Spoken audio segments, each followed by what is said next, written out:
Howdy, y'all. So we got the man, the myth, the legend, Arash from the Prehab guys, and we're excited today to help you understand more about corrective exercise. Now, Arash, again, you have your DPT from USC. That was a couple bucks that you spent going through that. A lot of bucks. And you're very knowledgeable, and we're very fortunate to have you Yeah, consult thanks with for having us me and help on. out. And today I want to talk more about correctives. And the three big associations are NASM and ISSA and ACE, and they have this corrective cert, and it's $800 that you can pay for it. And one of the problems that I have from sitting on this side of the table with the correctives is it teaches you a lot of shit that's really, really valuable, but I feel like it gives almost a little too much to the trainer without a full grasp of what's going on. So actually, our buddy, Dr. Waterbury, he's the one who created the corrective exercise via ISSA. And there's a lot of stuff that's in there. It's awesome.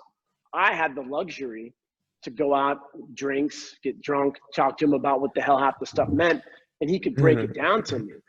And so I could only imagine a trainer who didn't have the competency of anatomy and a lot of the information that's in these textbooks. And so what I feel that these certs do is that they falsely give the trainer this, whether if it's, I don't know what it does, but I think it just gives them too much of a spectrum. And then before you know it, you have trainers, and I swear to God, I've heard this before, you don't need to work with your therapist anymore. I can help you with this stuff. And so then it's like we create this a lack of communication with professionals. And if it was up to me, I think it should be trainer, it should be therapist, it should be dietitian, probably shrink. I mean, there should be a lot more people involved helping the client. And so NASM, they have their model of, I call it, I love Allen Iverson. So the first thing you have to do is I, which is inhibit. And if you don't foam roll, you die. And you have to lengthen, which is stretch. You got to stretch for 30 seconds. And if you don't do that, you die. And then you activate the muscles that are weakened. So obviously, if you have any valgus, you're going to recognize that as your adductors are overactive. So you foam roll them, and then you need to stretch them. And then what you need to do is activate your glute med, and then you integrate. And this is where NASM, they love their stability ball, squat, curl, press. And you have to do that pretty much for every single exercise. So I'm sure that there's some merit behind that. So what are your thoughts on, not necessarily one of the associations, but that the process, and talk a little bit more about corrective exercise? Yeah, that's a couple of good points you brought up. I think for someone that's learning, having a system and structure makes it easy to begin somewhere. But the ultimate reality comes that you need to understand the why behind what you're implementing and what you're prescribing or what you're giving your clients.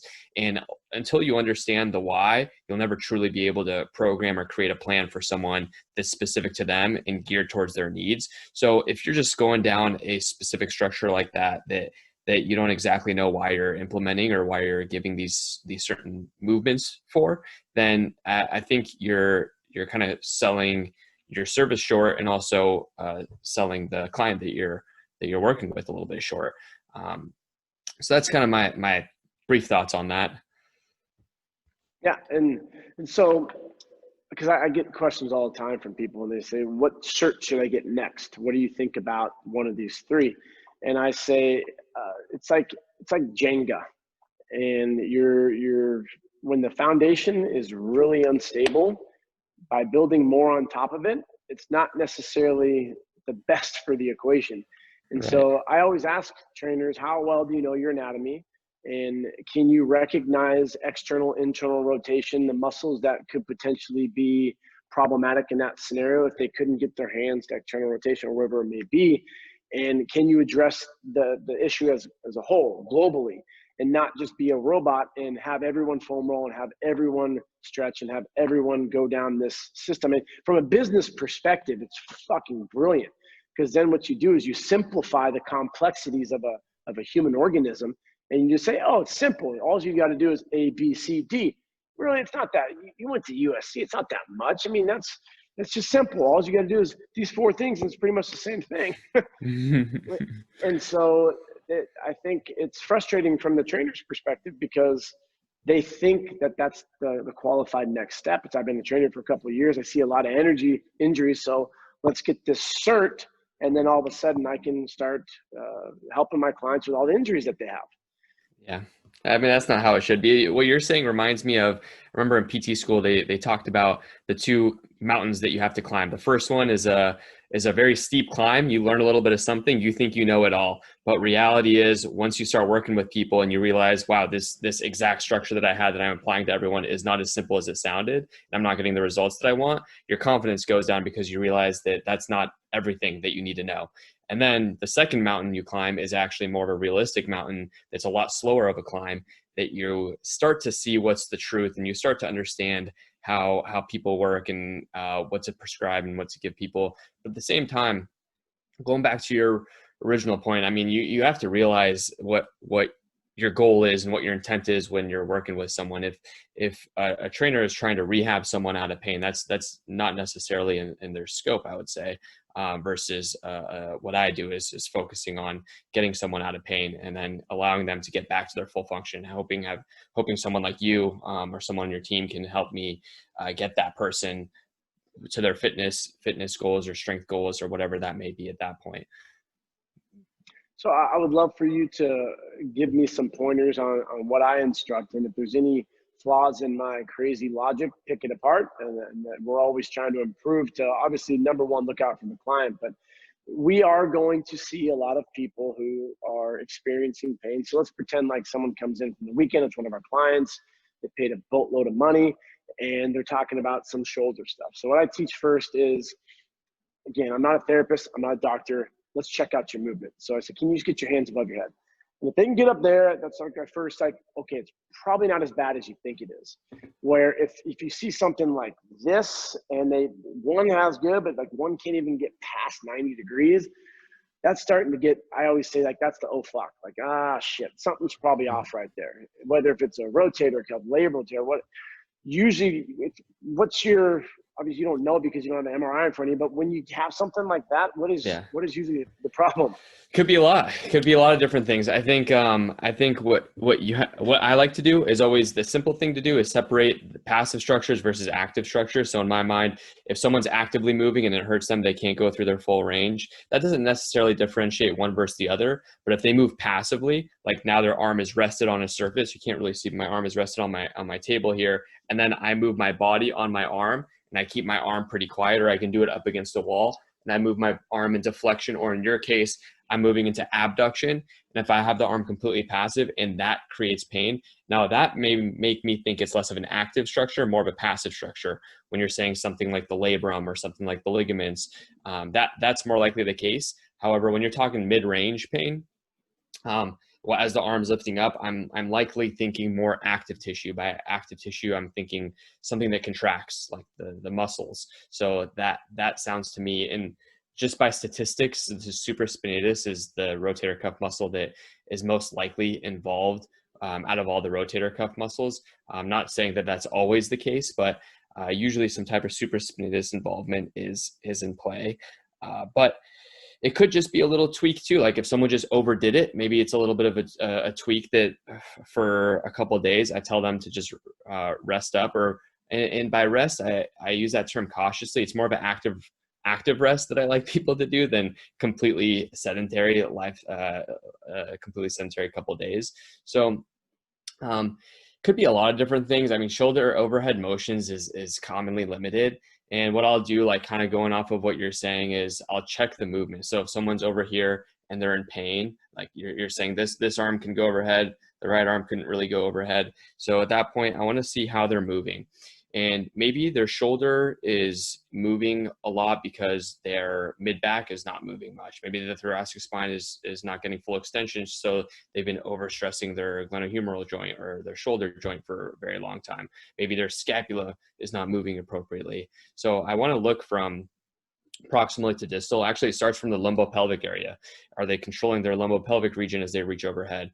Or are they extending a ton from their low back? If they're extending a ton from their low back, I'm assuming they're compensating because of a lack of shoulder motion. So I want to see their movement. And the problem is there's two models. There's the pathokinesiologic and then the kinesiopathologic. So it's like if the kinesiopathologic is, did the poor movement cause the pain? The pathokinesiologic is did the pain cause the poor movement? And when someone's in pain, they're likely going to be compensating regardless, just because they're trying to go through the path of least resistance, given they have some type of shoulder pain. So I'm expecting them to compensate after the fact. But it's always good to know how they moved prior to see how they're compensating afterwards. And that way you can get a better idea of, was that poor movement actually what caused the pain, if you did your assessment prior to their injury. But after the fact, it's very hard because there's so many different impairments that you may find on someone, and someone may be weak or someone may have a range of motion limitation, but that stuff may just all be secondary to a lack of them being able to create force, or a lack of them being able to move because of that pain that they have now. I love that response, because I think for a lot of our viewers, it's going to be very esoteric. Like, what the hell did you say? And that's exactly, we're great trainers. We should be able to screen. And if you see something that is out of your lane, when in doubt, refer out. And so I teach people to eliminate the red flags, which would be tumors, any type of, radiating stuff that could be a lot severe, and to think bigger instead of, this stuff is fascinating. I love learning about it and picking your guys' brain, but I'm not ever going to get into that capacity and try to do what you do. And so I can recognize, oh, that's probably not a good thing. Go chat with this therapist. Find a therapist who you can pick their brain. And I would much rather see trainers take that $800 that you wanted to get this piece of paper on, which doesn't do shit in the training world, and to go take a therapist out to dinner and pay them their hourly rate and pick their brain and set up a good funnel where if you can train that therapist, show them your value, then potentially he could or she could refer you some clients in, and it's just going to be a better environment for everyone. But so if you screen this one and you're good to go, then what I'll do is I'll take a look at shoulder flexion. And if you can't get up there, then, if you get like real bad restriction, it's going to be the lats. And this is always an interesting thing, because NASM's, and this is going back to John and everything, but we now have trainers that will use very concrete language, like on and off. And then we'll also hear like tight and weak. And so then that muscle's overactive and we need to shut it off. Where it's as simple as a light switch, like, oh, just shut it off. You foam rolled, that muscle's now gone, whatever that means, and then we got to go activate. And so, what is your input on that vocabulary, overactive and underactive, and should we just change that completely, or what would be a better way to approach that?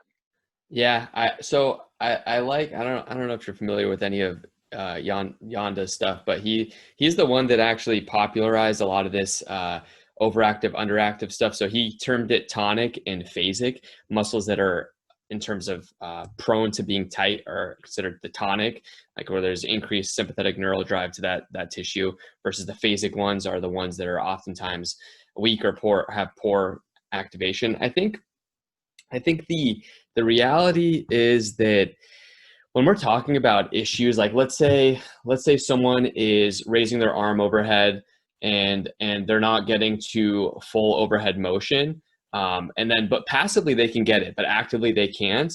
So the reality is, it's not necessarily a weakness issue as much as it is a poor control issue. So I don't really even talk about overactive, underactive too much. I just talk about it in terms of there's three main restrictions someone may have: a mobility restriction, a strength restriction, or a motor control restriction. Like one of those three impairments are what it ultimately comes down to. Now there can be things like we can hypothesize that something may be overactive or hypertonic or their lowest threshold to activation, which there are some studies to kind of showcase that. Actually, there's a cool study that came out that I was looking up the other day with people doing tasks that are very mentally demanding. People end up actually using their upper traps a little bit more based on EMG activity. So you can see that stuff happen versus the control group that wasn't doing tasks mentally demanding, but they were still on their laptop. So you can see these things, but that doesn't mean necessarily that just because a muscle is firing that it has to become a muscle that's painful. There's plenty of tonic muscles that we have that are on a lot that don't end up in pain or even restricted in terms of flexibility. So in terms of the on-off thing, I think that's too, like, I that's why the way I phrase exercises are we can bias the muscle, but we can never just recruit only that muscle. You can never truly isolate one muscle. That's why I like using movements more than I like when people train individual muscles, because ultimately you're training a movement, even if it is trying to bias one specific muscle, like the glute medius, let's say, you are still at the end of the day training the movement, whether it's abduction or hip external rotation or scapular protraction or upward rotation. These things are all things that you can try to bias, something like the serratus anterior, but ultimately you're getting a lot of other things, and it's not like the muscle was completely off to begin with. You're just helping with that motor control and getting that neural drive to the tissue. That way, what you were saying before, when you're going into more compound movements, it may be easier to find that muscle because you've already turned a little bit of this neural drive on to the tissue. But I don't still, at the end of the day, like to call it on or off, because it's a blend of things that are working, but you can try to bias one a little bit more. And another popular term we hear is that glute amnesia, where your glutes don't work anymore. Yeah. And if amnesia means that literally like paralysis is essentially what that doesn't happen like that, right? And so No. I like to teach people simple MMT, like manual muscle testing, to determine if it is something that maybe we should refer out. And I don't know if there's any statistics behind like a strength threshold, but I usually say just, these aren't like sheets you can go find, but if you're going to test someone, and let's say that external rotation is, just give it a grade and say a 95, and then you were to test the left arm and it was a 30, that's a significant difference. And you'll just feel that, where it's like something's off. That's not in our threshold. We're not going to strengthen that. That's something that you need to refer out to someone like yourself to see what's going on, because when it's neurological like that, there's a ton of stuff that can be going on, right?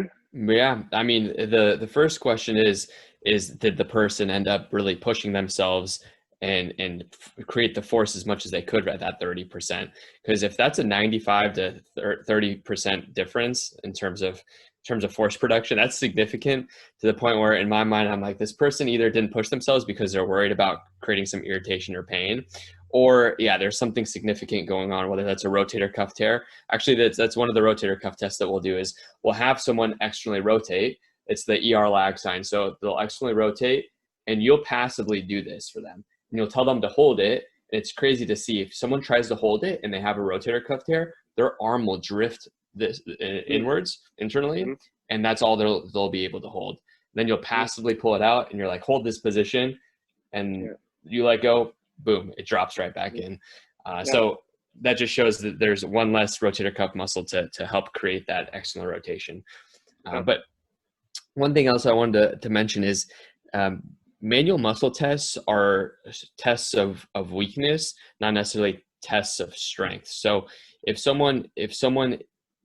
you can tell that someone is different from side to side, or someone's not producing a lot of force, that's a significant sign that they need strength, or there's some type of involvement that we need to address. The measurements of strength, I'll use like a dynamometer sometimes while I'll wrap around someone's wrist or someone's tibia if I'm measuring the quad strength, kind of like a leg extension, and then have them just crank into that dynamometer as hard as they can. And I'll use one that has tensile strength, so that way I can kind of see how much pressure they're putting into that dynamometer. And that'll give me an idea of force production. But just with hands, like, that's, to me, and the way that we've always learned it, is it's a test of weakness more than a test of true strength. Yeah. Okay. So I mean, I know that there's even camps out there that they'll implement those strategies as a way of training, and I think that's. What are your thoughts on that? Of training, like to have a trainer use the resistance of their hand. Yeah, no, but then like they'll design programs based off of what they find on that MMT. Oh, I got you. Yeah. Well, so you can, I mean, it's not necessarily a problem. I'd say, like, if I measure the glute med and someone goes into hip abduction, external rotation, and I push into it, and they just can't create that elevation of their leg, or maybe they can't even lift their leg all the way up.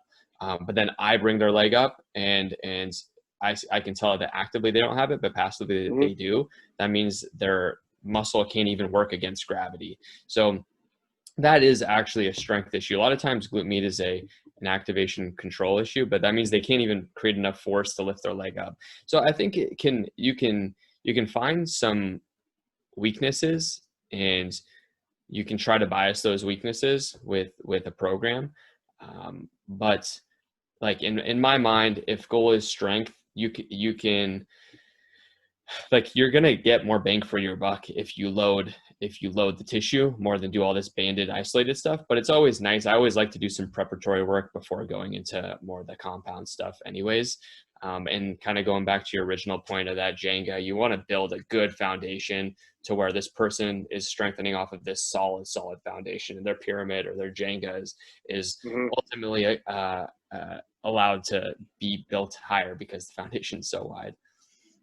I know you got to get out of here in a second, but I just one last thing. What is the activation things that you're talking about, and especially in a complex or a compound movement fashion, is going to be helping with that motor control? Where did it come from, the idea of stretching? And so something's tight and we stretch it thinking that it's going to maybe neurally reset automatically, or I mean, I don't know where it comes from, because it's still implemented in certain corrective exercise where they're going to say, if that muscle is tight, like the hip flexor, you want to do a hip flexor stretch. And I mean, I don't know where that came from. I always tell people it's the body's fucking smart, and evolution is going to say something's off, something's weak. It's going to protect us. And so it's going to tighten something up. And then you go into a stretch, the brain almost kind of is like, what the fuck do you do that for? Why are you doing what I did on purpose to protect you? And so then it may feel good immediately because the brain just got like a little massage, but then it's going to come back and essentially tighten it up even more. And then we go through this same insanity process of doing the same shit over and over again, expecting different results, but we don't address the joint as a whole. So knowing the lateral aspect, the medial aspect, the posterior, anterior, and I think that just from a holistic standpoint as a strength coach, why not just focus on strengthening everything around that joint? And if there is radiating pain or burning pain or anything that is just really abnormal, that's where you make that referral out, instead of having some processy of, oh, you got to stretch this muscle, you got to foam roll. Like, there's literally places out there that will spend 15, 20 minutes doing activation drills and all this stuff. Yeah, I know. I've seen them. Good. I know you talked about the roly-poly phenomenon. Is that what it was? Yeah, I remember that. That's good. So stretching, it's a really good question. I don't know actually where the original idea or thought came from. What I'll tell you how I use it, and then I'll kind of shed some light on what you were talking about. So with stretching, I'll use it as a means just to get someone moving sometimes, where, like, all right, they're always in this position. Maybe throughout the day, I'll just have them open up, not necessarily because I want this tissue to improve in flexibility, but just because I want their body to move it could be in any position. I'll use it post-op a ton. I'll use it also for reciprocal inhibition, where if my goal is, for example, to recruit the mid-scapular muscles, like mid-traps, lower traps, sometimes I'll just open up the pec and allow for a little more motion of the shoulder to go back, because it's fighting against less potential stiffness of the pec. But I don't really program stretching too much. If it depends on the individual. Like if in an ideal world, what I'll do, if my goal is to stretch the pec and I have someone that's higher level, I won't even focus on passively stretching the pec. I'll just have them work the antagonist, where they're recruiting the posterior cuff, mid-scap muscles. And just by doing T's, just by doing shoulder external rotation, or lawn mowers, these things are all things that can ultimately end up opening the pec because of activating the antagonist muscles. And that's oftentimes how I'll use it. I know it's interesting when I'll talk to some strength coaches, it seems like they're usually on one side or the other with static stretching. But usually before someone works out, I'll focus more on dynamic mobility than static stretching. Maybe if it feels good for them. I mean, like you were saying, it's just like a self massage to some extent. They can do some static stretching. I don't think it's going to cause harm unless they're trying to create max power output for a little bit of period after that, which most people that are working out, fitness enthusiasts, aren't focused particularly on max power output. They're more focused on strength training, hypertrophy training, endurance training. So I think for most people, it ends up being okay. But it just depends on your intent with it. It shouldn't just be given to everyone just to be given to everyone. Rather, there should be a purpose behind giving a static stretch. And I told you, like, I don't really do it too much or prescribe it too much, but if it helps someone, make someone feel better, then I'm okay with having them continue with it. Just throw a curveball at you. One of the weird fantasies I have is I want to do like a drunken history, but do it with all like fitness professionals and get the guard down, because your answers are always so politically correct, and I love them because they're great. I just basically want you to say certain people suck, but I know you can't say that. But so what would you say overall if there was a protocol of someone saying you need to stretch and you need to isolate an individual muscle like it doesn't work in concert with everything else? Yeah, that's kind of outdated, right? Yeah. Oh, absolutely. Yeah, you're 100% right on that. Like that stuff is stuff where the only people that believe in that are people that have that mindset, are people that have done something for 10, 20, 30 years, and they know that to create some results, and they think that must be the right way to do it. But in reality, there's newer evidence showing that that's not the optimal way of approaching it. And that's not really how the body works at the end of the day. And I think it's important. It's always fun because I get knocked so many times by these NASM guys, and it's great because they always say I'm negative and why you're throwing shade. I just learned that word the other day, and it's throwing shade. Yeah, I'm trying to bring the most accurate evidence to date. And when I first started teaching, there was things that I said that are now outdated. And I would never, and I don't know if that's just my mindset or what, I would never hold on to that as dogma. Like, I believe it, therefore my emotions are going to continue to do it just because of my ego or whatever it is. So I wonder why there's certain places out there that they don't keep up with the times. And it's like they create stuff. And that's why I love anatomy, is because it's not like we're going to find out like, oh shit, guess what? The chest doesn't do what we thought it did. No, I mean, it's pretty like, that's what we know, right? And that's always going to be the case, and different fibers and so forth. But anatomy is anatomy, and science is science. And there's a lot of people that look at it in a really negative fashion because it's going to challenge their beliefs that they held onto for so long. So people see me as like this beacon, like I'm the fucking devil, and think all you're doing is trying to take certain people down. Like, no, I'm actually trying to help people realize what's the best for your clients. And if you hold on to this putting leeches on your body from so long ago, you're going to be having a hard time being a successful trainer because all this stuff's outdated. No, I completely agree. And you have to be open. I think the problem is when someone has preached something for so long, that individual becomes married to that thought process, and they don't want to change because people will think of them as not the one that was all knowing and not the one that was accurate. But in reality, people will respect that. And we know that. And I know we've talked a bunch about this stuff, and you've got to change your mind because things change and evidence change, and you have to stay up to date with the times. It's bigger organizations that have a system in place that it seems like it becomes a lot more difficult to make little changes because of the system that they've had for so long. So I'm not really sure why people don't change, but I know that that's not good for them or whatever organization it is that sticks to their original roots, because you have to evolve. I think my holistic global thing would be learning the correctives. It's good to do, obviously, but how about we think bigger and partner up with therapists who you like their ideas? Are there some, I mean, it's kind of, it'd be like saying, are there other schools out there, internships you like? No, mine's the best.